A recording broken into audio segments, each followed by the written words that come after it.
Have you ever planned to live alone for the rest of your life? Well, I actually had planned that before until I met her.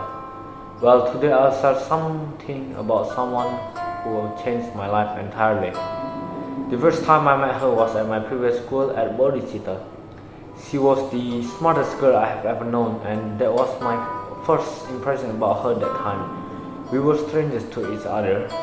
Well, funny thing is, she's kinda like my role model at that time. I had always wanted to know how did she manage to be so smart while I was even getting dumber. We had never talked during our primary school and our junior high school. I had only met her a few times during our junior high school at Cinta Budaya. I was quite surprised that time when I saw her.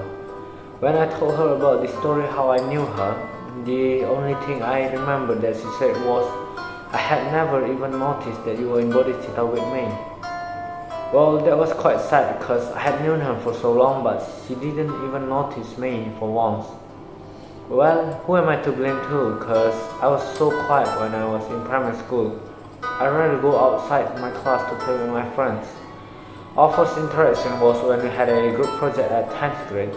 I was so glad to be put in the same geography project because I knew well that she's super smart. Sadly, that was the only interaction that I had with her.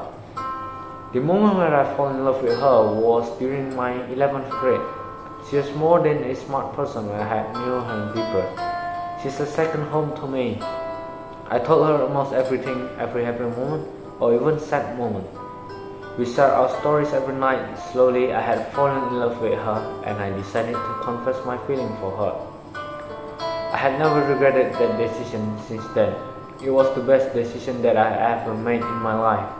Well, it turns out all my plan that I had planned was all useless since I fell in love with her.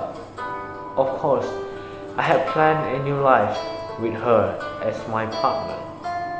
Having her made me become the luckiest man on earth. I felt so glad being loved and cared by her so much, and she's just too good to be true. And she means the world to me, and she's more than just a smart and the cutest woman I have ever known, but she's also the strongest and the most amazing woman I had ever known besides my mom. I love her even more and more. If I have to describe her in one word, the word is going to be magnificent. Thank you.